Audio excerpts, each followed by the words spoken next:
Yeah, I guess just to start us out, thank you so much for joining us, and just for everyone in the audience watching, can you just tell us a little bit about your background and who you are?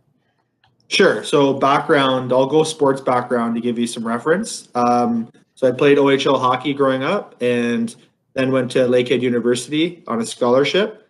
And after that, did a couple of years out in Newfoundland playing some senior. So I have a hockey background like many others. And from the end of my career, moving forward to today, I've been involved in hockey in some capacity, whether that's off-season training programs for kids that are in OHL, junior, NCAA on their way to the NHL. I stayed involved in like team drylands throughout the years, helping my friends who are coaches and people who sought me out for hockey training in the off-ice space. And then I've also had like clients that have sought me out for some stuff like that. So that's kind of like part of the sports history, I would say, like the hockey stuff. I've been involved in that for a long period of time.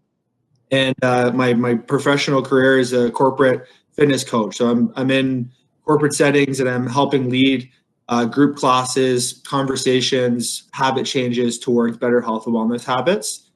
And I do that in person. I do that a little bit of that online, and I've got a roster of online clients that I help as well, and some speaking engagements mixed in. So my days at times a mixed bag, but I have a whole bunch of different kind of coaching scenarios that I'm fortunate to have in my week.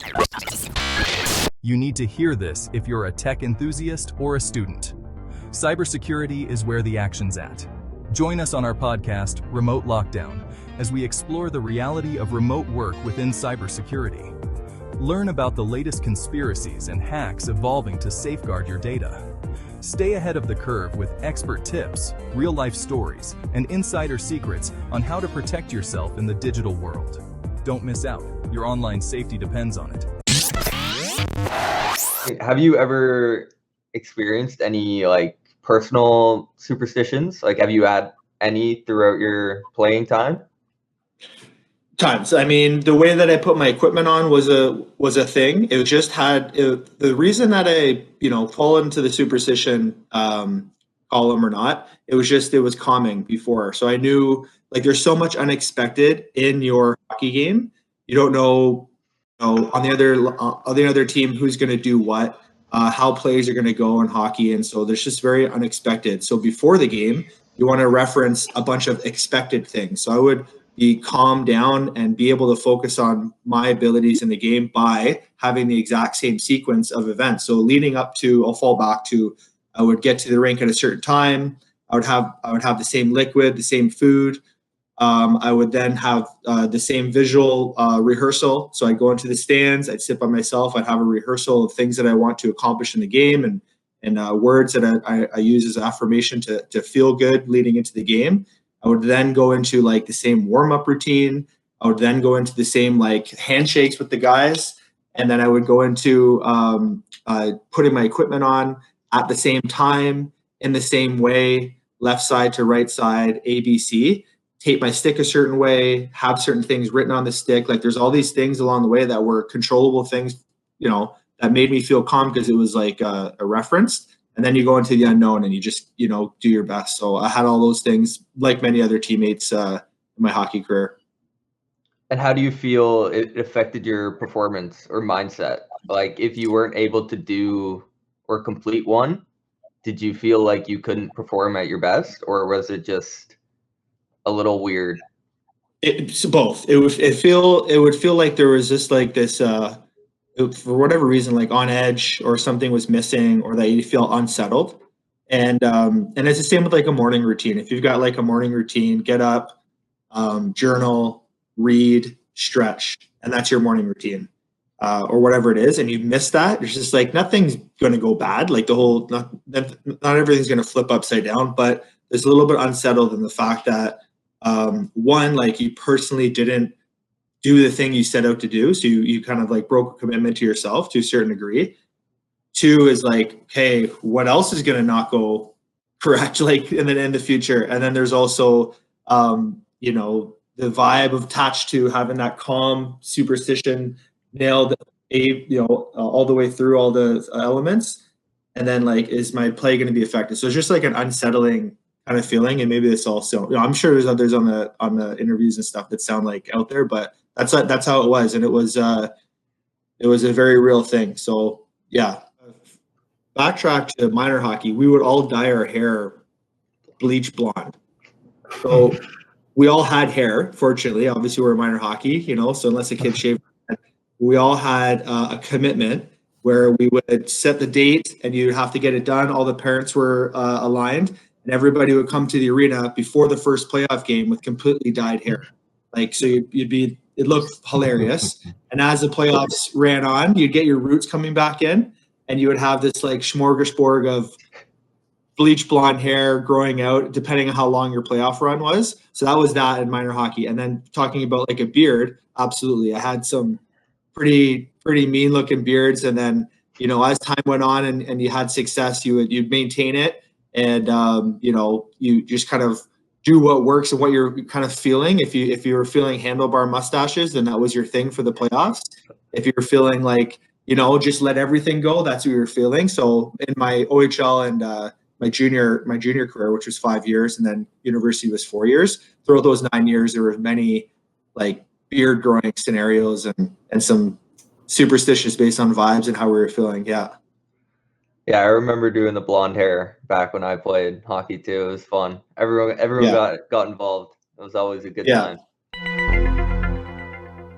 Yeah, so I'm a huge NHL fan, and I don't know. I've not looked into enough of the stats or the kind of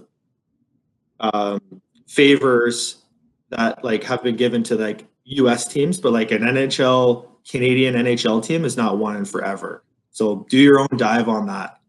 It's Gary Bettman came in, and since he's came in, I believe like an NHL team is not won. So whatever you want to say about that, but you would think that a Canadian team would win a Stanley Cup within the last however many years, and they haven't. So whatever. Jake Paul, Mike Tyson, guys. Like, you kidding? So watch some of the clips and the tape, right? Like Jake Paul could have got KO'd a couple times from previous executed on Mike Tyson's part, previously executed combinations, and he held back. And you always recognized it? Yeah, I mean, a couple of guys, I played hockey, and it's a contact sport. So you don't want your first time you get contact to be on the ice on your first shift. So there would be an amount of light to medium contact with your teammates beforehand. And some guys, like, their game is physical, so they'd want to receive that kind of in the room as we're getting ready to get on the ice in the warm-up. So there'd be guys that would be actually hitting you, and this would be part of it. Or they'd be like, some guys, I played hockey in an era where there was a lot of fighting, and so I'm 40, so my junior career was over 20 years ago. So those guys would be like a little bit of getting slapped in the face. There'd be guys that were taking not Epsom salts, but other stimulants to be able to get them sparked up, because they knew that they were going to probably fight someone in the first period or their first shift. And so a whole bunch of different things like that. We would, we'd all have our kind of connecting handshakes or mannerisms or fist bumps before the game with certain guys. And that was kind of like go through the line and you do your thing with each guy, as you see with NHL teams and stuff. There's just like a version of that. Guys would do like their own thing, right? Whatever it might be. They can be doing like nothing and that's their thing, or they would have like a whole bunch of things and they'd be like late for getting dressed every time. Like there's a whole bunch of different ways guys went about things, but I know that because of the sport, it was contact. I played tons of golf too. So you want to talk about superstitions? Like I golf at least once a week, probably a lot of times more, and then a couple golf trips mixed in there. So you're talking about golf and the things that help you feel good, because a lot of vibes with golf, right? And it's like what guys do before they play is hilarious, and then go double or triple the first hole. You're like, what was the point of that? Just warm up or like get ready and go. And so that's another like funny sport with talking about superstitions that guys have stuff with. So yeah, no, for hockey it was a lot of just getting ready for contact and the kind of rituals, I guess, leading into that. We did cold tubs too. So we we do cold tubs if we had games, and it would be like the order of the cold tub had to go the same. So if like it was like Brandon, then Matt, then Ethan, then Dan, then Jimmy, and if we mess that up, everybody's like, "Come on, man!" Like they'd be upset. So it had to go that way, which was funny, and it would go the same with like who uses the washroom. It's like, hey, Andrew, then Jake, then Bill, then Matt, and if somebody jumped in there, they'd almost be like fisticuffs. Like it was gonna ruin the vibe. So it was just weird stuff that we didn't really know how to explain. I still don't know how to explain, but things like that with like the order of things and just kind of how you navigate getting ready for a game. Yeah, exactly. Glenn Hall force himself to vomit. My memory is that he would get so worked up and nervous for the game that he would vomit. Like during some of the games, it wasn't every single game, but there were stories of him getting, just very anxious, and that would cause a physical reaction. And, yeah, right. Like I don't think he was, sticking his fingers down his throat to make. But who knows, right? There's all these old legend stories of like, and some of the guys. So, so I mean, there's some guys that I played with a guy in my first year in junior. He ended up going NCAA full ride. He kind of played his whole junior career. Then he went as like a late guy into the NCAA, which is very rare. Usually they get picked up at a younger age. But we, in our arena where we were, there was a Burger King across the parking lot.